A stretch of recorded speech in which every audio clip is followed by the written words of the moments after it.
So hello everyone, welcome back to my channel. तो आज की ये वीडियो उन सभी स्टूडेंट्स के लिए काफ़ी ज़्यादा यूज़फुल होने वाली है जिन स्टूडेंट्स ने बीए प्रोग्राम फर्स्ट या सेकंड सेमेस्टर में हिंदी सब्जेक्ट को चूज़ किया था। तो हिंदी सब्जेक्ट के अंदर उन्हें एक बुक पढ़नी होती है जिसका नाम है हिंदी भाषा और साहित्य, यानी हिंदी क, हिंदी ए। तो आज की इस वीडियो में हम इस बुक के मोस्ट इम्पॉर्टेंट क्वेश्चंस के बारे में डिस्कस करने वाले हैं। एंड इसके अलावा आज की इस वीडियो में हम जानेंगे हमें अपने आंसर्स को एग्ज़ाम में किस तरह से प्रेजेंट करना चाहिए सो दैट हम अच्छा स्कोर कर सके एग्ज़ाम में। एंड एज़ यू नो, हम अपनी वीडियो में आपको सिर्फ और सिर्फ इंपॉर्टेंट कंटेंट ही पढ़ाते हैं जो कि आपके एग्ज़ाम के पॉइंट ऑफ व्यू से काफ़ी ज़्यादा इंपॉर्टेंट होते हैं। बेसिकली जिन टॉपिक से आपके एग्ज़ाम में क्वेश्चन पूछे जाते हैं। तो बिना टाइम वेस्ट करते हुए हम बढ़ते हैं अपने वीडियो की तरफ। तो जैसा कि मैंने आपको बताया, पहले टाइप का जो क्वेश्चन है जो कि सबसे ज्यादा मोस्ट इंपॉर्टेंट है वो है हिंदी भाषा के उद्भव और विकास पर विचार कीजिए। अब देखिए, यही क्वेश्चन और आपके प्रीवियस ईयर में किस किस टाइप से पूछा गया है। या तो आपसे इस तरीके से पूछा जा सकता है, या फिर हिंदी भाषा के विकास की यात्रा पर विस्तार पूर्वक प्रकाश डालिए। देखिए, इसमें भी सेम आपसे पूछा जा रहा है, बस लैंग्वेज थोड़ी सी अलग है। इसमें भी सेम पूछा जा रहा है, जो हिंदी भाषा है उसका किस तरीके से विकास हुआ, उसकी यात्रा पर एक विस्तार पूर्वक प्रकाश डालिए। इसके अलावा आपसे और किस तरीके से पूछा जा सकता है, हिंदी भाषा की उत्पत्ति पर टिप्पणी लिखिए। या तो डायरेक्ट पूछा जा सकता है स्टार्टिंग के बारे में बताओ, या पूछा जा सकता है हिंदी भाषा के विकास पर टिप्पणी करें। तो इस टाइप से अभी तक आपके एग्जाम में क्वेश्चन पूछे गए। एंड इसके अलावा टिप्पणी से रिलेटेड जो आपसे एग्जाम में क्वेश्चन पूछा जाता है वो सेकंड टाइप का क्वेश्चन है, जिसमें आपसे पूछा जाता है कि जो हिंदी है वो किस तरीके से एक संपर्क भाषा के रूप में कार्य करती है, उसके बारे में एक्सप्लेनेशन दीजिए, उसके बारे में बताइए। एंड जो थर्ड टाइप का आपका क्वेश्चन पूछा जाता है वो है राजभाषा और राष्ट्रभाषा के बीच डिफरेंस को बताओ, अंतर बताओ। तो इन्हीं को आज की इस वीडियो में आपको डिटेल में समझना है। एंड इसके अलावा हमें अपने आंसर्स को किस तरह से एग्जाम में प्रेजेंट करना होता है, इसके रिगार्डिंग में मैं आपको बताना चाहता हूँ। देखिए, आप किसी भी आंसर को एग्जाम में फ्रेम करोगे तो सबसे पहले आपको कुछ स्ट्रक्चर होते हैं, उन्हें अपने दिमाग में बिठा लेना है। सबसे पहले आपको एक इंट्रोडक्शन देना है, जिसमें आप स्टार्टिंग में लिखिएगा भूमिका, या आप लिख सकते हो परिचय, और इंग्लिश लिखना है। कुछ एक इंट्रोडक्शन लाइन देनी होती है आपको। बेसिकली आप इंट्रोडक्शन लिखोगे, कुछ पॉइंट्स लिखोगे इसको, उसके बारे में थोड़ा सा एक्सप्लेन करोगे। एंड इसके अलावा नेक्स्ट, अगर आपके पास कोई डायग्राम्स है तो आप डायग्राम्स को एग्जाम में जरूर से बनाइएगा, क्योंकि जो डायग्राम्स होते हैं वो अच्छा इंप्रेशन डालते हैं एग्जाम के जो टीचर्स होते हैं, जो उसे चेक करते हैं उन पर। एंड इसके अलावा एट द एंड आपको कंक्लूजन जरूर से लिखना है, जो निष्कर्ष होता है उसे आपको जरूर से लिखना है। एंड अगर आपको समझ में नहीं आता कि निष्कर्ष में हमें क्या लिखना है, तो सिंपली आप ये लिख सकते हो निष्कर्ष में ऊपर लिखे सभी बिंदु। एंड इसके बाद क्वेश्चन की लाइन को टेप सकते हो। इससे आपका 2 से 3 लाइन में एटलीस्ट हो ही जाएगा। एंड जो स्टार्टिंग में आपने भूमिका लिखा है, जो उसकी एक्सप्लेनेशन है, उसको थोड़ा सा उसमें मेंशन कीजिए, हो जाएगा।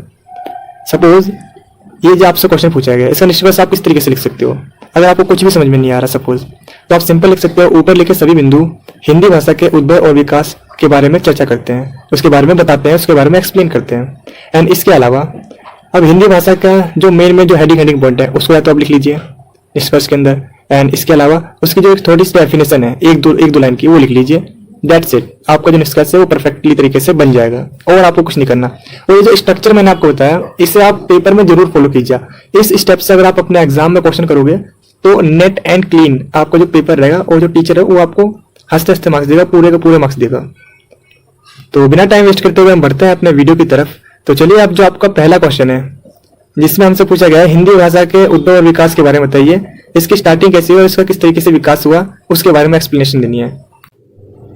तो आज की वीडियो आपके लिए काफी ज्यादा इंटरेस्टिंग होने वाली है, क्योंकि आज की इस वीडियो में आप जानने वाले हो जो आप हिंदी भाषा का यूज करते हो, जो आप हिंदी यूज करते हो, आखिर उसकी स्टार्टिंग कैसे हुई थी, उसके बारे में आपको जानने को मिलेगा। एंड किस तरीके से उसका विकास हुआ, या इट मीन्स आप जो हिंदी भाषा है, जो हिंदी लैंग्वेज है, उसकी पूरी जर्नी को आज की इस वीडियो में एंजॉय करने वाले हो।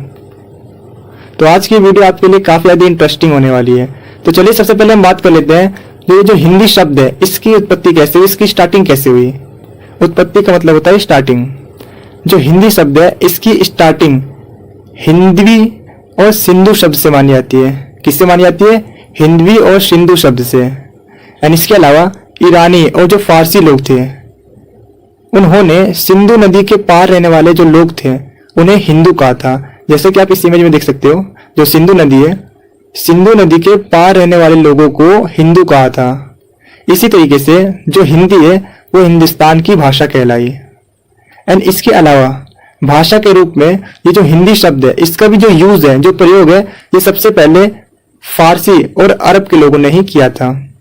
तो चलिए हम बात कर लेते हैं जो हिंदी लैंग्वेज है उसकी स्टार्टिंग किस तरीके से होती है, जो हिंदी भाषा है उसकी स्टार्टिंग कैसे होती है। And as you know, world के अंदर जितनी भी लैंग्वेज है उन सब की जो उत्पत्ति है, मोस्ट ऑफ जो लैंग्वेज की जो स्टार्टिंग है वो संस्कृत भाषा से ही होती है। तो ठीक इसी तरीके से जैसा कि आपको पता ही होगा, जो संस्कृत भाषा है वो सभी भाषाओं की जननी है और ये सबसे ज्यादा प्राचीन भाषा है। तो जो हमारी हिंदी भाषा है उसकी भी जो स्टार्टिंग है वो संस्कृत भाषा से ही हुई है। देखिए, संस्कृत जो भाषा है उसमें काफी सारे टाइप्स होते हैं, काफी सारे रूप होते हैं, जिनमें से एक है अपभ्रंश। और ये जो अपभ्रंश भाषा है, जो लैंग्वेज है, यही बाद में चेंज होकर हिंदी भाषा बन गई। तो चलिए हम बात कर लेते हैं हिंदी भाषा के उद्भव के बारे में। And as you know, Bharat के अंदर सबसे ज्यादा हिंदी भाषा बोली जाती है, जैसे कि आपको पता ही होगा। एंड इसके अलावा करंट में जो सेकेंडरी लैंग्वेज हमारी वो इंग्लिश लैंग्वेज बनती जा रही है। एंड इसके अलावा हिंदी भारत की राजभाषा होने के साथ साथ अधिकांश राज्यों की मातृभाषा भी है। और ये जो हिंदी भाषा है इसका जो उद्भव और विकास है ये एक लंबी प्रक्रिया है, यानी कि ये कल परसों से नहीं बन रही, कुछ समय पहले से नहीं बन रही। इसका जो टाइम पीरियड है ये लगभग हजारों सालों से चल रही है। हिंदी भाषा का जो उद्भव है ये संस्कृत भाषा से माना जाता है। जैसे कि मैंने आपको बताया था, जो संस्कृत भाषा है इसके प्राचीन रूपों में एक रूप है अपभ्रंश, जो कि बाद में धीरे धीरे चेंज होकर हिंदी भाषा बन गई। तो इस तरीके से आप देख सकते हो किस तरीके से हमारा हिंदी शब्द है और जो हिंदी भाषा है उसका विकास हुआ। अब अगर हम बात करें जो हिंदी भाषा है उसका विकास को हम 3 कालखंडों में बांट सकते हैं, यानी कि इसका जो टाइम पीरियड है, कालखंडों का मतलब होता है टाइम पीरियड, तो इसे हम 3 टाइम्स में इसे डिवाइड कर सकते हैं।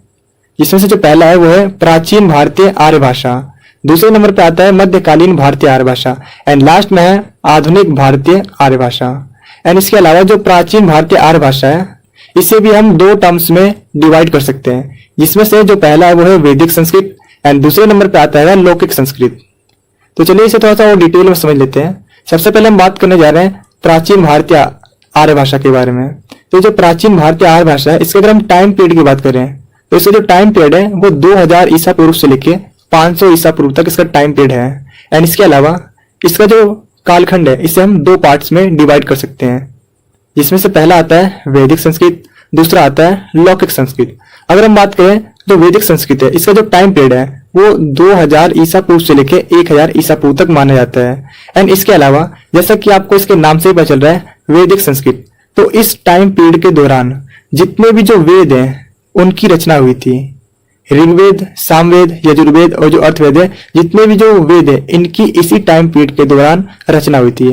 एंड इस टाइम जो संस्कृत भाषा है उसी भाषा को यूज किया जाता है। तो जाहिर सी बात है कि जो वेद हैं ये भी संस्कृत में ही लिखे गए थे, क्योंकि इस टाइम की जो मुख्य भाषा थी वो क्या थी, संस्कृत थी। एंड इसी रीजन की वजह से जितने भी जो वेद लिखे जाते हैं, जितने भी जो वेद लिखे गए थे ये संस्कृत भाषा में ही लिखे गए थे। अब हम बात कर लेते हैं लौकिक संस्कृत के बारे में। तो इसका जो टाइम पीरियड है वो 1000 ईसा पूर्व से लेकर 500 ईसा पूर्व तक माना जाता है। एंड इसके अलावा इसी टाइम पीरियड के दौरान महाभारत और जो रामायण है उसकी रचना हुई थी। तो चलिए हम बात कर लेते हैं मध्यकालीन भारतीय आर्य भाषा के बारे में। तो इसका जो टाइम पीरियड है वो 500 ईसा पूर्व से लेके 1000 ईसा पूर्व तक माना जाता है। और इस टाइम पीरियड के दौरान जो लौकिक भाषा है, जो आम लोगों के द्वारा बोले जाने वाली जो भाषा है, जो लैंग्वेज है, उसमें कई नई भाषाओं का जन्म हुआ। यानी कि ये जो आपकी लैंग्वेज है ये इसका विकास हुआ और ये कई और दूसरे लैंग्वेज में डेवलप हुई। यहाँ से कई जो दूसरी लैंग्वेज है उनकी स्टार्टिंग हुई। एग्जाम्पल की अगर बात करूं, इस टाइम पीरियड के दौरान जो पाली और जो अपभ्रंश भाषा है उसका विकास देखने को मिलता है। यानी कि यहाँ से 2 नई भाषाओं का और निर्माण हुआ। और ये जो अपभ्रंश भाषा है, ये जो अपभ्रंश भाषा है यही आगे चलकर 9वीं से 10वीं शताब्दी में हिंदी भाषा का रूप ले लेती है। तो इस तरीके से आप देख सकते हो किस तरीके से नई नई भाषाओं का आविष्कार होते आ रहा है एंड उसका विकास होते जा रहा है। एंड इस तरीके से जो अपभ्रंश भाषा है वो बाद में आगे चलकर हिंदी भाषा में कन्वर्ट हो जाती है। तो चलिए हम बात कर लेते हैं आधुनिक भारतीय आर्य भाषा के बारे में। तो जो आधुनिक भारतीय आर्य भाषा है इसका अगर हम टाइम पीरियड की बात करें तो 1000 ईसा पूर्व तक और जो अभी तक का जो टाइम पीरियड चल रहा है इसे माना जाता है। यानी कि करंट 1000 ईसा पूर्व से अभी करंट तक का जो टाइम पीरियड है वो आता है आधुनिक भारतीय भाषा के अंदर। और इस टाइम पीरियड के दौरान हिंदी से मिलती जुलती कई सारी जो भाषा है उनका विकास देखने को मिलता है। एंड मुख्य रूप से बांग्ला, उड़िया, आसमी, मराठी, गुजराती, पंजाबी, सिंधी एक्सेट्रा, यानी कि जो हिंदी भाषा है इनसे और काफी सारी लैंग्वेज निकल के आई है। एंड जैसा कि आपने नोटिस किया हुआ, ये जितनी भी ये जिसमें लैंग्वेज लिखी गई है ये मोस्ट ऑफ दी हिंदी से मिलती जुलती लैंग्वेज है, क्योंकि इसकी जो स्टार्टिंग है वो हिंदी से ही हुई है। वो अलग बात है कि बाद में इसका जो उच्चारण है और जो लिपि है उसमें थोड़े थोड़े परिवर्तन आने लगे, यानी कि जो टोन है वो चेंज होने लगे। जैसे कि आपको पता ही होगा, जो दिल्ली के लोग होते हैं और जो हरियाणा के लोग होते हैं वो हिंदी में बात करते हैं मोस्ट ऑफ द टाइम। उनकी जो लैंग्वेज होती है वो हिंदी से काफी ज्यादा मिलती है, बट उनका जो बोलने का तरीका होता है, जो टोन होती है वो अलग होती है। जैसे कि जो हरियाणी होते हैं वो थोड़ी सी खड़ी भाषा में बोलते हैं, और उनकी जो लैंग्वेज जो लिपि है वो लिखने का तरीका भी जो है वो थोड़ा थोड़ा चेंज हो गया। एंड इसके अलावा इसके अतिरिक्त हिंदी भाषा कई अन्य विदेशी शब्द और ध्वनि जो साउंड्स है उसका इस्तेमाल होने लगा, उसका जो स्टार्टिंग है वो हो गई। तो चलिए अब जो हमारा नेक्स्ट क्वेश्चन है, जो सेकंड टाइप का क्वेश्चन आता है जिसमें हमसे पूछा जाता है संपर्क भाषा के रूप में हिंदी, इसके बारे में बताइए। संपर्क भाषा का जो मतलब होता है एक ऐसी भाषा जो अलग अलग भाषाएं बोलने वाले लोगों के बीच संवाद का इस्तेमाल करती है, यानी कि कन्वर्सेशन की हेल्प करती है। दो लोगों के बीच कन्वर्सेशन में हेल्प करती है, संवाद में हेल्प करती है। सपोज दो लोग हैं और इसे आती है इंग्लिश और इसे आती है हिंदी, तो अब ये एक दूसरे से कम्युनिकेट तो नहीं कर पाएंगे। कम्युनिकेट करने के लिए कोई एक ऐसी लैंग्वेज होनी चाहिए जो कि दोनों को आती हो, तो ही तो एक दूसरे के साथ कम्युनिकेट कर पाएंगे, ये दोनों संवाद कर पाएंगे। तो संपर्क भाषा का मतलब यही होता है एक ऐसी लैंग्वेज जिससे कि जो दोनों अलग अलग भाषाओं के लोग हैं वो एक दूसरे के साथ आसानी से कम्युनिकेट कर सकें। हिंदी भारत की सबसे ज्यादा बोली जाने वाली भाषा है। हिंदी भाषा राज्य भाषा है। हिंदी विभिन्न क्षेत्रों और भाषा समूहों के बीच संपर्क भाषा के रूप में बोली जाती है। पूरे देश में प्रशासन के संचालन के लिए हिंदी को हमने राजभाषा के रूप में चुना है। अब अगर हम इसके एग्जाम्पल की बात करें, तमिलनाडु और आंध्र प्रदेश के जो लोग हैं वो एक दूसरे के साथ संपर्क स्थापित नहीं कर पाएंगे, यानी कम्युनिकेट नहीं कर पाएंगे जब तक कोई एक मध्य भाषा ना हो, जैसे कि मैंने आपको एग्जाम्पल के थ्रू समझाया था। अतः ऐसी स्थिति में हमें एक संपर्क भाषा की आवश्यकता होगी जिससे हम देश के अलग अलग क्षेत्रों और अलग अलग भाषाओं वाले लोगों के साथ कम्युनिकेट कर पाएंगे आसानी से। इसीलिए हम हिंदी को एक संपर्क भाषा के रूप में देखते हैं, क्योंकि पूरे देश में जैसा कि आपको पता ही होगा किसी न किसी रूप में हिंदी को पढ़ा लिखा या बोला जाता है। जैसे कि मैंने आपको वीडियो की स्टार्टिंग में बताया था, जब हम पहला क्वेश्चन पढ़ रहे थे, जिसमें मैंने आपको बताया था कि भारत के अंदर जो सबसे ज्यादा जो भाषा बोली जाती है वो है हिंदी। एंड इसके अलावा अब हम बात कर लेते हैं कि आखिर ऐसे कौन से रीजंस हैं जिनकी वजह से जो हिंदी है इतनी ज्यादा पॉपुलर है, जो कि पूरे देश में बोली जाती है, इतनी ज्यादा फेमस क्यों है। तो इसका जो पहला रीजन है वो है लोकप्रियता और समझ। हिंदी उत्तर भारत में सबसे ज्यादा बोली जाने वाली भाषा है। यह पूरे देश और अन्य हिस्सों में काफी ज्यादा समझी और बोली जाती है। और जो हिंदी की फिल्में होती हैं, जो टीवी शो होते हैं और जो गाने होते हैं, उनकी वजह से जो हिंदी है वो पूरे देश में काफी ज्यादा पॉपुलर हो गई है, काफी ज्यादा लोकप्रिय हो गई है, जिससे जो लोग अलग अलग भाषाएं बोलते हैं वो भी हिंदी को समझने और बोलने लगे हैं। एंड इसके परिणाम स्वरूप हिंदी काफी ज्यादा पॉपुलर हो गई है। नेक्स्ट है सरकारी भाषा। हिंदी भाषा की जो आधिकारिक भाषाओं में से एक है, जो हमारी हिंदी भाषा है वो आधिकारिक भाषाओं में से एक है। सरकारी कामकाज में भी इसका काफी ज्यादा इस्तेमाल किया जाता है। एंड इससे जो हिंदी है उसकी जो इम्पोर्टेंस है वो काफी ज्यादा बढ़ती जा रही है। इसके अलावा जो थर्ड रीजन है वो है शिक्षा और मीडिया में भूमिका। हिंदी स्कूलों में पढ़ाई जाती है, जैसे कि आपने 12th क्लास तक या 10th क्लास तक आपने हिंदी को जरूर पढ़ा होगा। कई जगहों पर यह माध्यमिक भाषा के रूप में सिखाई जाती है। इसके अलावा मीडिया, समाचार पत्र, रेडियो एंड बाकी जो जितने भी चैनल्स होते हैं इनका काफी ज्यादा इम्पैक्ट पड़ता है। एंड इसकी वजह से जो हिंदी भाषा है वो पूरे देश में काफी ज्यादा पॉपुलर होती जा रही है। नेक्स्ट अगर हम बात करें तो वो है व्यापक क्षेत्र। हिंदी भारत के अधिकांश राज्यों में आधिकारिक भाषा है। हिंदी जो है वो अधिकांश राज्यों की आधिकारिक भाषा है। इसके अलावा पूरे देश में जो सबसे ज्यादा आबादी है वो हिंदी ही बोलती है। नेक्स्ट अगर हम बात करें सरलता, जो हिंदी भाषा है ये व्याकरणिक रूप से यानी ग्रामेटिकल रूप से अगर हम देखें तो ये काफी ज्यादा इजी है। हिंदी भाषा दूसरी भाषाओं के कंपैरिजन में काफी ज्यादा इजी है और काफी ज्यादा मिलती जुलती भाषा है। अब अगर हम इसके निष्कर्ष की बात करें तो कुल मिलाकर हिंदी एक ऐसी भाषा है जो पूरे देश के जो समुदाय हैं उन्हें एक दूसरे के साथ जोड़ती है और एक दूसरे के साथ जो कम्युनिकेशन है वो काफ़ी ज़्यादा ईजी बना देती है। अतः हिंदी जो है ये पूरे देश में एक संपर्क भाषा के रूप में काफ़ी अच्छे तरीके से वर्क करती है। तो चलिए हम बात कर लेते हैं जो हमारा लास्ट क्वेश्चन है, जिसमें हमसे पूछा गया है राजभाषा और राष्ट्रभाषा में क्या डिफरेंस होता है। तो सबसे पहले हम बात करने जा रहे हैं राष्ट्रभाषा के बारे में। देश में अधिकांश लोगों द्वारा बोली जाने वाली भाषा को राष्ट्रभाषा कहते हैं। राष्ट्रभाषा उस भाषा को कहा जाता है जो व्यापक रूप से यानी कि पूरे देश में जितने भी जो उसके नागरिक हैं उनके द्वारा बोली और समझी जाती है, उसे क्या कहते हैं, राष्ट्रभाषा। राष्ट्रभाषा व्यापक रूप से उपयोग की जाने वाली भाषा होती है, जैसे कि संविधान में, सरकारी दस्तावेजों में। राष्ट्रभाषा देश की सांस्कृतिक पहचान का प्रतीक होता है। राष्ट्रभाषा को कानूनी दर्जा नहीं दिया जाता, कानूनी दर्जा प्राप्त नहीं होता है राष्ट्रभाषा को। राष्ट्रभाषा देश की संवैधानिक और आधिकारिक भाषा होती है। भारत में कई राष्ट्रीय भाषा, भारत की जो कोई राष्ट्रभाषा नहीं है, जैसे कि आपने संविधान में ही पढ़ा होगा, भारत की कोई भी राष्ट्रीय भाषा नहीं है। इसके लेके काफी ज्यादा विवाद होते रहते हैं, तो आप समझ लीजिए भारत की कोई भी राष्ट्रीय भाषा नहीं है। नेक्स्ट हम बात कर लेते हैं राज्य भाषा। एक देश में या एक या अधिक हो सकती है, यानी कि जो राज्य भाषा है वो एक से अधिक हो सकती है।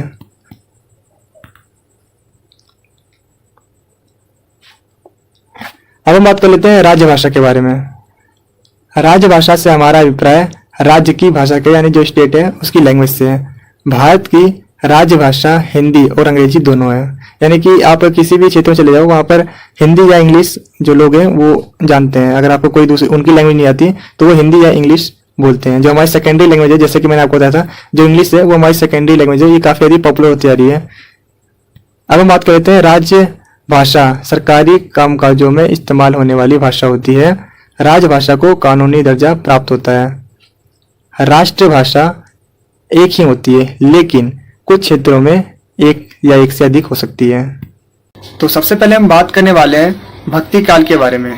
देखिए, भक्ति काल को हम दो कैटेगरी में डिवाइड कर सकते हैं, जिसके अंदर जो पहली कैटेगरी है वो है निर्गुण भक्ति और जो दूसरी कैटेगरी आती है वो है सगुण भक्ति। भक्ति काल के अंदर दो कैटेगरी है, निर्गुण भक्ति और सगुण भक्ति। और जनरली आपसे निर्गुण भक्ति के बारे में ही पूछा जाता है आपके एग्जाम में, निर्गुण भक्ति को एक्सप्लेन कीजिए, लेकिन आपको दोनों की ही नॉलेज होनी चाहिए। तो चलिए हम बात कर लेते हैं कि अभी तक आपके एग्जाम में भक्ति काल से किस किस टाइप से क्वेश्चन पूछे गए हैं।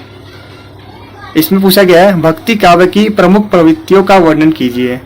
इसमें भक्ति काव्य के बारे में हमें एक्सप्लेन करना है, उसकी प्रमुख प्रवृत्तियों के बारे में। तो इसके अंदर आप दोनों ही कैटेगरी को अच्छे से एक्सप्लेन करोगे, सगुण भक्ति को भी एक्सप्लेन करोगे आप, और जो दूसरा है निर्गुण भक्ति, उन दोनों को ही एक्सप्लेन करोगे। एंड इसके अलावा जैसे कि मैंने आपको बताया था, जनरली आपके एग्जाम में निर्गुण भक्ति के बारे में ही पूछा जाता है। तो निर्गुण भक्ति की विचारधारा पर टिप्पणी कीजिए, इस पे आपको टिप्पणी लिखनी है। एंड इसके अलावा भक्ति काल की निर्गुण काव्य धारा का परिचय दीजिए।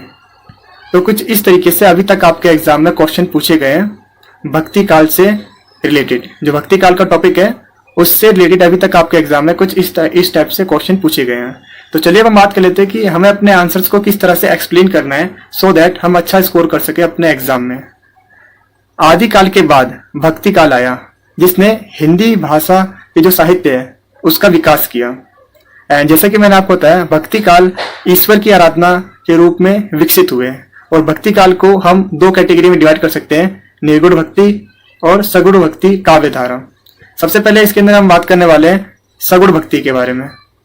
देखिए, सगुण भक्ति के अंदर क्या होता था, जो लोग मूर्ति की पूजा करते थे, यानी कि उनके अकॉर्डिंग जो ईश्वर है उसका रंग रूप होता है, एंड वो उसकी मूर्ति बनाकर उसकी पूजा करते थे, भजन करते थे, कुछ इस तरीके से वो अपनी आराधना करते थे। सगुण भक्ति के बारे में इसके बारे में एक्सप्लेन किया गया है। सगुण भक्ति काव्य धारा में कवियों ने ईश्वर के सगुण रूप की भक्ति की है, जिसके अंदर कवियों ने ईश्वर के रूप, गुण और आकार की कल्पना की है। इसके अलावा लोगों ने ईश्वर की मूर्तियां और चित्र आदि को बनाकर ईश्वर की आराधना यानी कि पूजा करते थे इस टाइम पीरियड में। और यदि साधारण शब्दों में कहा जाए तो सगुण भक्ति काव्य धारा में ईश्वर के सगुण रूप भक्ति की जाती है, जिसमें ईश्वर की मूर्ति या चित्र बनाकर उनकी पूजा की जाती है, जैसे कि मैंने आपको बताया। तो अब हम बात कर लेते हैं निर्गुण भक्ति के बारे में। तो चलिए अब हम बात कर लेते हैं निर्गुण काव्य धारा के बारे में, जहां से अक्सर आपके एग्जाम में क्वेश्चन पूछे जाते हैं। तो देखिए, जो निर्गुण काव्य धारा है वो सगुण काव्य धारा का जस्ट अपोजिट है। सगुण काव्य धारा में जो ईश्वर है उसकी मूर्ति बनाकर, चित्र बनाकर उनकी पूजा की जाती थी, लेकिन इसमें इसका जस्ट उल्टा है। निर्गुण काव्य धारा के अकॉर्डिंग जो ईश्वर है वो निराकार है, उसका कोई आकार नहीं है और वो सर्वव्यापी है, यानी कि यूनिवर्सल है, सभी जगह है। तो आइए इसे थोड़ा सा और डिटेल में समझ लेते हैं। निर्गुण काव्य धारा में कवियों ने ईश्वर के निर्गुण रूप की भक्ति की है। अब निर्गुण का क्या अर्थ है? इसका मतलब है गुणों से रहित, अर्थात इस काव्य धारा के जो कवि है उनका मानना था कि ईश्वर जो है वो निराकार है, निर्गुण है और सर्वव्यापी, यानी कि सभी जगह मौजूद है। आप में भी है, हम में भी है, सब में है। इस काव्य धारा में लोग ईश्वर की आराधना के लिए किसी भी चित्र या मूर्ति का इस्तेमाल नहीं करते थे। वे केवल ईश्वर के नाम और जाप करके उनकी आराधना करते थे। जैसे कि आपने देखा होगा जो मुस्लिम होते हैं वो इसी तरीके से अपने ईश्वर की आराधना करते हैं, वो किसी भी मूर्ति या चित्र का यूज नहीं करते हैं। एंड इसके अलावा निर्गुण काव्य धारा के जो कुछ प्रमुख कवि हैं वो हैं कबीर, रैदास, दादू दयाल और गुरु नानक जी। तो चलिए इसे थोड़ा सा और डिटेल में समझ लेते हैं। तो चलिए अब हम बात कर लेते हैं निर्गुण भक्ति विचारधारा की विशेषताओं के बारे में, उसके फीचर्स के बारे में। तो जैसा कि मैंने आपको बताया था, निर्गुण भक्ति के जो कवि है उनका मानना है जो ईश्वर है वो निराकार है, उनका कोई आकार रंग रूप नहीं है और वो सर्वव्यापी है, यानी सभी जगह है। इस विचारधारा में जो भक्त होते हैं वो भगवान की किसी भी तरह की प्रतिमा या मूर्ति की पूजा नहीं करते हैं, बल्कि वो ईश्वर का जो नाम है उनको जपते हैं और उनसे उनकी आराधना करते हैं। जैसे कि आपको पता ही होगा, मुसलमानों में किसी भी तरह की जो मूर्ति और प्रतिमा की पूजा नहीं की जाती, बल्कि वो ईश्वर का नाम जपते हैं और नाम जप कर वो उनकी आराधना करते हैं। तो कुछ इस तरीके से निर्गुण जो विचारधारा के जो फीचर्स हैं उनको मैंने आपको बताया। तो चलिए इसको एक एक करके थोड़ा सा और डिटेल में समझ लेते हैं। जिसके अंदर जो हमारा पहला पॉइंट आता है वो है निराकार ईश्वर का सिद्धांत, जिसके अंदर जो निर्गुण भक्ति है उसमें ईश्वर का कोई भी रंग रूप या आकार नहीं माना जाता। और निर्गुण भक्ति की जो काव्य धारा के जो कवि है उनका मानना है कि जो ईश्वर है वो एक असीम शक्ति है जो कि सभी जगह अवेलेबल है और उसका कोई विशेष रूप, आकार या रंग नहीं है। नेक्स्ट पॉइंट आता है हमारा भक्ति और भगवान का सीधा संबंध। अब इसके अंदर क्या होता है, जो भक्त है वो अपने भगवान से डायरेक्ट कांटेक्ट कर सकता है। इसके लिए उसे कोई यज्ञ कराने की, जिसमें ज्यादा खर्चे होते हैं पैसे, ऐसे कुछ भी चीज करने की जरूरत नहीं है।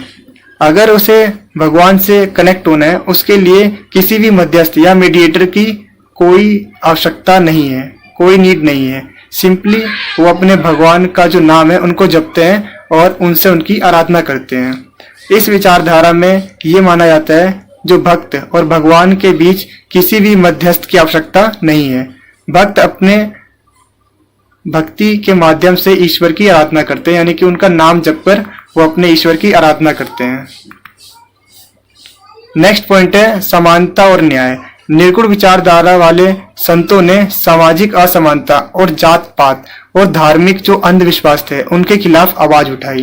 वे मानते थे कि सभी मनुष्य एक समान है, यानी कि ये इक्वलिटी में विश्वास करते थे। इसीलिए किसी मनुष्य के साथ उसकी जाति, धर्म, लिंग आदि के आधार पर भेदभाव नहीं करते थे।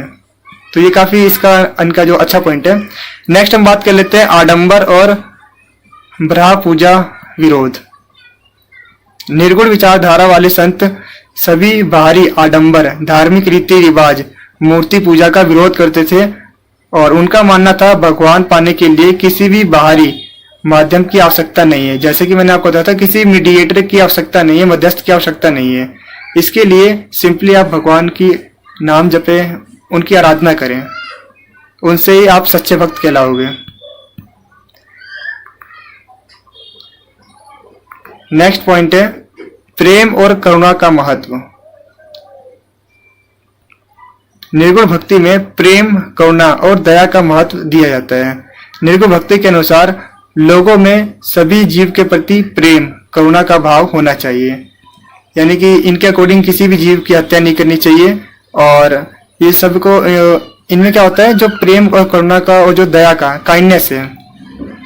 नेक्स्ट हम बात कर लेते हैं भक्ति के लिए स्थानीय भाषा का प्रयोग। निर्गुण भक्ति विचारधारा में संतों ने अपने विचारों को लोगों तक पहुंचाने के लिए सरल, इजी एंड जो उनकी लोकल लैंग्वेज होती है, स्थानीय भाषा होती है, उसका इस्तेमाल किया था। क्योंकि पहले के टाइम में क्या होता था, जितने भी जो कविताएं जो भी लिखे जाते थे वो संस्कृत भाषा में लिखे जाते थे, जो कि जिन्हें पढ़ना आम लोगों के लिए काफी ज्यादा कठिन था। लेकिन जो निर्गुण विचारधारा वाले जो संत थे, उन्होंने अपने विचारों को लोगों तक पहुंचाने के लिए इजी से इजी लैंग्वेज का यूज किया और जो उनकी लोकल लैंग्वेज है, जो स्थानीय भाषा है, उसका इस्तेमाल किया, जिससे ज्यादा से ज्यादा लोग उनकी बातों को समझ सके और उनके मार्ग पर चल सके। तो वीडियो में आगे बढ़ने से पहले अगर आपको क्वेश्चन नंबर 1 समझ में आ गया हो तो प्लीज़ इस वीडियो को जरूर से लाइक कीजिएगा। देखिए, मैं आपको बताना चाहता हूँ, वीडियोस को बनाने में काफ़ी ज़्यादा समय लगता है, काफ़ी ज़्यादा मेहनत लगती है, और अगर आप वीडियो को लाइक करते हो तो हमें मोटिवेशन मिलता है ऐसी और बहुत सी वीडियोज़ बनाने के लिए। और जब आप इसे शेयर करते हो तो जैसा कि आपको पता है, नॉलेज बांटने से बढ़ती है, और जब आप इसमें कमेंट करते हो तो हमें अपनी कमियों के बारे में पता चलता है कि हम कहाँ मिस्टेक कर रहे हैं और हम अपनी गलतियों को कैसे सुधार सकते हैं और आपको और कैसी यूजफुल वीडियोस प्रोवाइड कर सकते हैं। So please do like, share and comment as much as you can. I request you, अगर आपको वीडियो यूजफुल लगे तो लाइक, शेयर एंड सब्सक्राइब जरूर से कीजिएगा। तो अब हम बात करने जा रहे हैं इस यूनिट का जो दूसरा सबसे ज़्यादा इंपॉर्टेंट टॉपिक है, जहाँ से अक्सर आपके एग्जाम में क्वेश्चन पूछे जाते हैं, वो है रीतिकाल। तो अब हम बात करने जा रहे हैं कि रीतिकाल से रिलेटेड अभी तक आपके एग्जाम में किस किस टाइप से क्वेश्चन पूछे गए हैं। रीतिकाल की प्रमुख विशेषताओं का वर्णन कीजिए। या तो आपसे एग्जाम में पूछा जा सकता है रीतिकालीन कविता की सामान्य प्रवृत्तियों का परिचय दीजिए। तब हम बात करने जा रहे हैं कि हमें अपने आंसर्स को एग्जाम में किस तरह से प्रेजेंट करना है सो दैट हम अच्छा स्कोर कर सके अपने एग्जाम में। तो सबसे पहले हमने इसमें एक इंट्रोडक्शन लाइन लिखी है, भूमिका लिखी है, जिसमें हमने बताया रीतिकाल को हिंदी साहित्य का सबसे ज्यादा महत्वपूर्ण काल माना जाता है, सबसे ज्यादा इंपॉर्टेंट टाइम पीरियड माना जाता है। क्यों? क्योंकि रीतिकाल के समय, इस टाइम पीरियड में हिंदी भाषा के नए नए कवि और नए नए विचारधाराओं का उदय हुआ था, जिसने हिंदी साहित्य को समृद्ध करने में महत्वपूर्ण भूमिका निभाई, एक इम्पोर्टेंट रोल अदा किया था। इसीलिए इस टाइम पीरियड को काफी ज्यादा इम्पोर्टेंट माना जाता है। तो अब हम बात कर लेते हैं रीतिकाल की विशेषताओं के बारे में, उसके फीचर्स के बारे में। तो इसके फीचर्स के अंदर जो हमारा पहला पॉइंट आता है वो है नियमों और परंपराओं का पालन।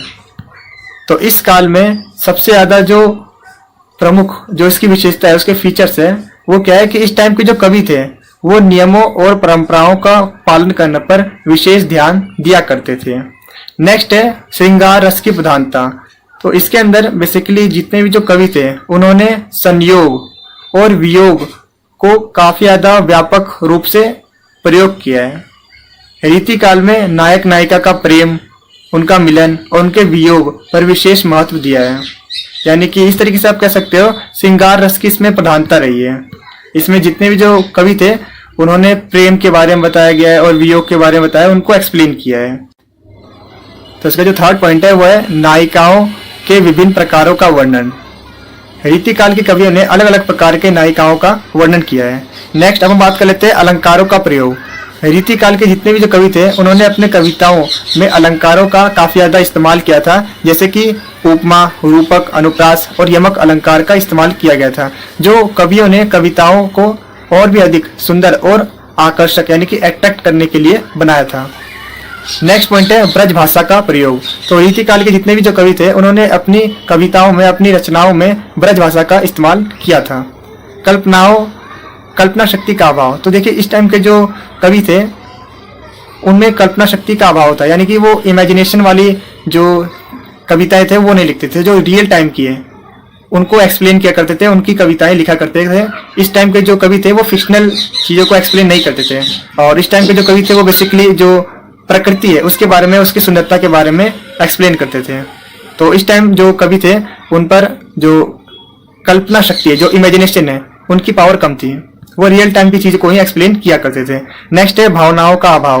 रीतिकालीन कविताओं में भावनाओं का अभाव देखने को मिलता है, और इस टाइम के जो कवि है उन्होंने प्रकृति की सुंदरता को एक्सप्लेन किया है, उसके बारे में वर्णन किया गया अपनी कविता में। अब हम बात कर लेते हैं जो रीतिकालीन के कुछ प्रमुख कवि है उनके बारे में बात कर लेते हैं, जो कि है केशवदास, बिहारी, देव, भूषण और बाकी अन्य जो कवि हैं उनके बारे में बताया गया है। सबसे पहले हम बात करने वाले हैं जयशंकर प्रसाद के द्वारा जो रचित गीत है या जो कविता है उसको किस तरीके से आपके एग्जाम में क्वेश्चन पूछे जाते हैं। देखिए, इसमें आपसे एग्जाम में पूछा गया अभी तक जयशंकर प्रसाद की कविता का प्रतिपादन लिखिए।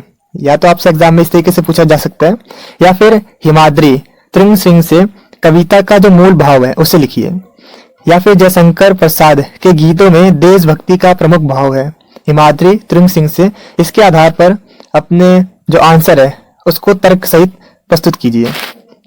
या फिर आपसे सप्रसंग व्याख्या मांगा जाता है जिसमें आपको लाइंस दे देते हैं कविता की और बोलते हैं कि इसको एक्सप्लेन कीजिए।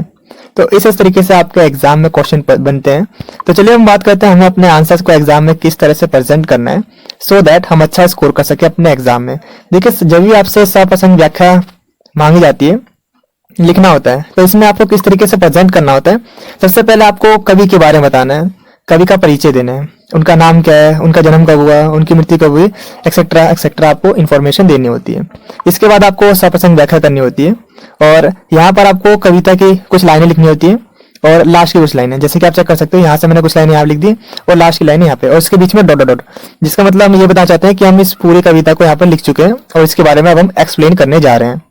इसके बाद हम यहाँ पे लिखेंगे संदर्भ, जिसमें हम बताएंगे कि ये जो कविता है या फिर ये जो पंक्ति है ये बीए हिंदी जो सब्जेक्ट है उसमें इस साहित्य से, इस बुक से लिए गई है।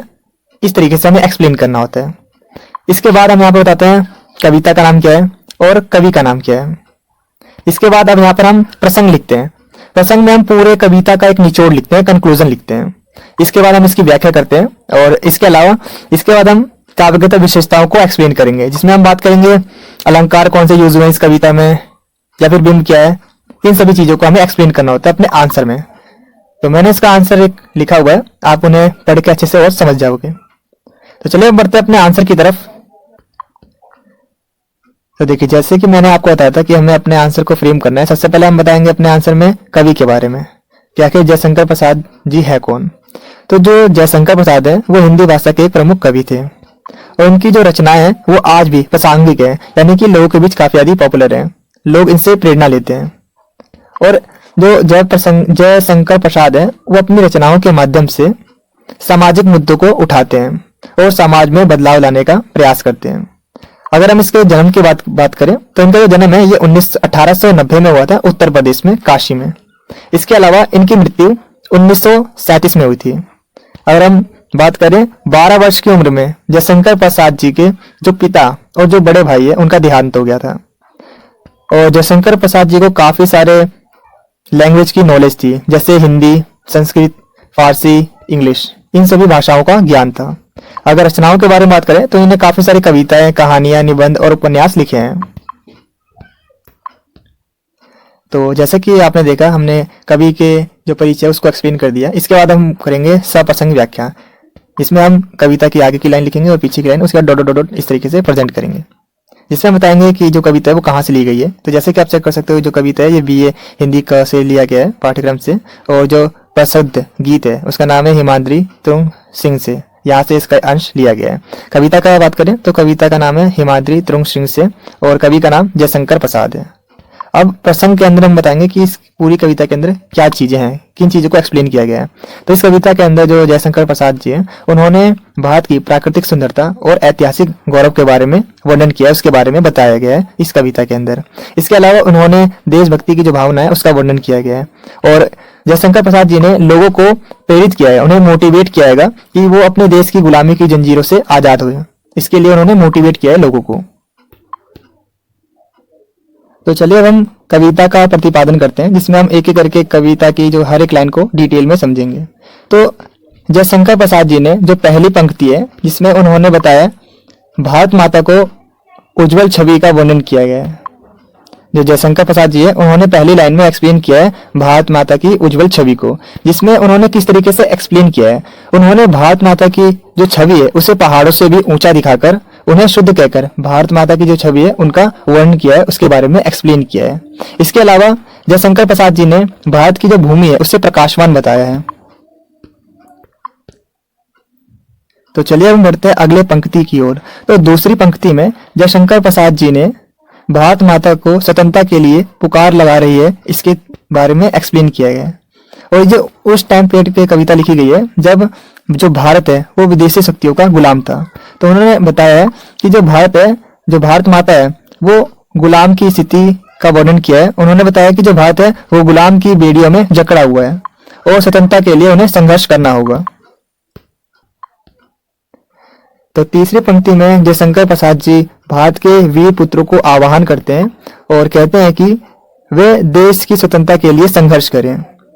कवि देश के वीर पुत्रों को आह्वान करते हैं और कहते हैं कि तुम वीरों के पुत्र हो, इसलिए तुम्हें वीरता और साहस की कमी नहीं है और तुम्हें अपने देश की स्वतंत्रता के लिए संघर्ष करना होगा। कवि जयशंकर प्रसाद जी लोगों को बताते हैं कि तुम इस भारत माता के शूरवीर और साहसी सुपुत्र हो, तो इसलिए तुम्हें भारत माता की रक्षा करना तुम्हारा एक नैतिक दायित्व है।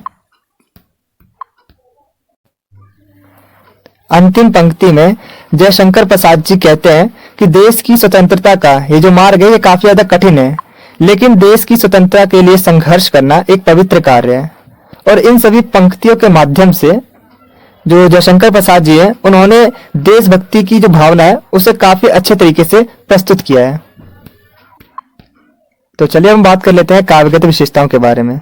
तो इस गीत के अंदर जयशंकर प्रसाद जी ने भारत के जो वासी है उनको अपने कर्तव्यों का पालन करने के लिए प्रेरित किया गया है और उन्होंने इस गीत के माध्यम से लोगों को अपने देश की गुलामी की जंजीरों के बारे में बताया गया और उससे आजाद होने के लिए प्रेरित किया है। इसके अलावा उन्होंने सांस्कृतिक और प्राकृतिक सौंदर्य का वर्णन किया है और उन्होंने भारत माता की जो छवि है उनको भी एक्सप्लेन किया है। अगर हम इसमें अलंकार के बारे में बात करें तो इन्होंने रूपक अनुप्रास अलंकारों का यूज किया है। अगर बिंब के बारे में बात करें तो दृश्य बिंब का यूज हुआ है इस गीत में। अगला प्रश्न है हमारा, बादल को घिरते देखा, कविता का प्रतिपादन कीजिए। या फिर आपसे एग्जाम में पूछा जा सकता है, नागार्जुन कृत बादल को घिरते देखा कविता का सार लिखिए। या फिर आपसे पूछा जा सकता है, बादल को घिरते देखा कविता का प्रतिपादन बताते हुए साहित्य की विशेषताओं को लिखो। या फिर आपको सप्रसंग व्याख्या करने के लिए एग्जाम में पूछा जा सकता है। तो चलिए हम देखते हैं कि हमें अपने आंसर को एग्जाम में किस तरह से प्रेजेंट करना है। तो इस क्वेश्चन में भी हम सेम उसी तरीके से एक्सप्लेन करेंगे। सबसे पहले हम बताएंगे कवि के बारे में, कवि का परिचय बताएंगे। तो जो नागार्जुन जी है वो हिंदी साहित्य के क्रांतिकारी कवि थे और उनकी जो रचना है वो आज भी लोगों के भीतर काफी ज्यादा उन्हें मोटिवेट करती है और उन्होंने अपनी रचनाओं के माध्यम से सामाजिक मुद्दों को उठाकर समाज में बदलाव लाने का प्रयास किया। इनके जन्म के बारे में बात करें तो इनका जन्म बिहार में हुआ था और 4 वर्ष की उम्र में ही इनकी माता का देहांत हो गया था और इनके जो पिताजी थे वो एक पुरोहित थे। अगर हम लैंग्वेज के बारे में बात करें तो इन्हें संस्कृत, मिथेली, हिंदी और बांग्ला भाषाओं का ज्ञान था और इन्होंने कई सारी कविताएं, कहानियां और निबंध और उपन्यास लिखे हैं। इसके बाद हम सप्रसंग व्याख्या करेंगे जिसमें हम बताएंगे ये जो गीत है इसे बादलों को घिरते देखा इसका एक अंश है। और इसके अलावा इस कविता के अंदर जो नागार्जुन जी है उन्होंने प्राकृतिक सौंदर्य की खूबसूरती का वर्णन किया है, उसके बारे में एक्सप्लेन किया है और विशेष रूप से हिमालय के बारे में इन्होंने डिटेल में एक्सप्लेन किया है, उसका वर्णन किया है। तो इसके बाद अब हम इसकी व्याख्या के बारे में एक्सप्लेन करेंगे जिसमें हम बताएंगे नागार्जुन जी ने इसमें, जैसे कि मैंने आपको बताया था, प्राकृतिक सुंदरता को आधार बनाकर कविता को लिखा गया है और इसमें उन्होंने प्रकृति की सुंदरता का वर्णन किया है। स्पेशल रूप से हिमालय के बारे में उन्होंने बताया है, जिसमें उन्होंने बताया हिमालय की ऊंचाई के बारे में, उसकी विशालता के बारे में एक्सप्लेन किया है। इसके अलावा बादलों के घनेपन और उनकी विशालता का वर्णन किया है और बारिश की जो बूंद है उनकी सुंदरता के बारे में बताया है और बादलों से जो गिरने वाले बर्फ के जो कण हैं उनके बारे में एक्सप्लेन किया है। तो ये सभी चीजें जिन्होंने अपनी कविता में नागार्जुन जी ने एक्सप्लेन किया है। तो चलिए हम बात कर लेते हैं काव्य विशेषताओं के बारे में। तो इसमें इन्होंने उपमा अलंकार का यूज किया है और अगर बिंब की बात करें तो दृश्य बिंब का इन्होंने यूज किया है इस कविता के अंदर, इस गीत के अंदर। तो अब हम बढ़ते हैं अपने अगले प्रश्न की ओर जिसमें हमसे पूछा जाता है, भूषण का साहित्य परिचय देते हुए उनकी राष्ट्र चेतना के विचारों की व्याख्या कीजिए। तो ये क्वेश्चन भी आपके एग्जाम में आता है समटाइम्स। तो इसकी एक्सप्लेनेशन कुछ इस तरीके से बताएंगे। भूषण हिंदी भाषा के रीति काल के प्रमुख कवियों के लेखक में से एक हैं और इन्होंने वीर रस का काफी अच्छी तरीके से यूज किया है, तो इन्हें वीर रस का महान कवि भी कहा जाता है। 17वीं शताब्दी में कानपुर में इनका जन्म होता है और इनकी जो मृत्यु है वो दिल्ली में होती है। और इसके अलावा इन्होंने काफी सारे अपनी कृतियां लिखी हुई है। और लैंग्वेज के बारे में बात करें तो ब्रज भाषा और कुछ उर्दू, अरबी, फारसी शब्दों का प्रयोग करते हैं। और शैली के बारे में बात करें तो वीर रस अलंकार का प्रयोग करते हैं अपनी रचनाओं में, और राष्ट्रीय भावना निहित होती है इनकी सभी रचनाओं में। इसके अलावा हम बात करते हैं कवि भूषण की राष्ट्रीय चेतना के बारे में। तो देखिए इसमें मैंने पूरी तरीके से एक्सप्लेन किया है, आप इन्हें पढ़ सकते हो, काफी इजी लैंग्वेज में लिखा है। तो अगर आपको ये वीडियो यूजफुल लगे तो प्लीज इस वीडियो को ज्यादा से ज्यादा शेयर कीजिएगा। Thanks for watching this video. मिलते हैं आपसे अगली वीडियो।